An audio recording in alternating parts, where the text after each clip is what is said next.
Hi, I'm David if you haven't watched before, and welcome to the channel. Today we're going to have a look at some of the bits and pieces I've bought ready for the camper van. So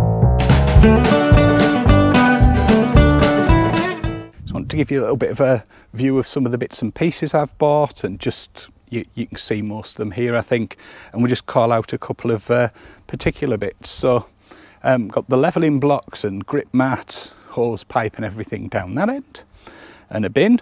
In front a couple of little washing up bowls, and to the left there you can see the tie-dyed washing up bowl, the infamous one. Some pans with the clip-on handles, and some other pans with the clip-on handles from Lidl. The famous CV Group chopping board, and I hope this is the legitimate one, please tell me if I've got the wrong one, that sits on top of the sink. Some of the storage brackets, again, really good idea. Strongly recommend if you're not a member and you're getting a CV van to join the group, because loads of great people, loads of really good ideas. Then we've got kettle, some more of the storage baskets for the garage, ridge monkey, various kitchen bits and pieces, anti-slip mats and anti-rattle mats, towels, the Lumi Mozzie light that, from what I hear from Ian, isn't too great at catching flies.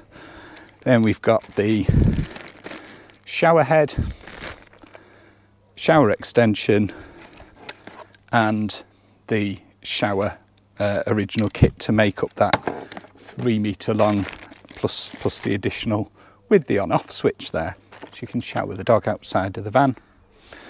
And then down this end, just a few more bits and pieces, tools, mud flaps, all of those kind of things. And so I'm not going to cover off anything here that's getting installed into the van. This is just a selection of bits and pieces I've got to go in it. It'll be really interesting to see how much it gets used. I hope you find this useful. Just have a quick look through at the different bits and pieces, and might inspire you to either buy or not to buy some of the things here. I'll be pleased when the van comes and get them all in the van. Now I'm going to go and put all this lot away, because no doubt it'll rain if I leave it out. And before anyone asks, no, I'm not having a car boot sale. So there you go, a selection of bits and pieces, and thank you for watching. If you found this useful, please give us a thumbs up. If you're enjoying the content or you like the topic, really please subscribe. It really helps me grow the channel, and I really appreciate it. Thank you and take care.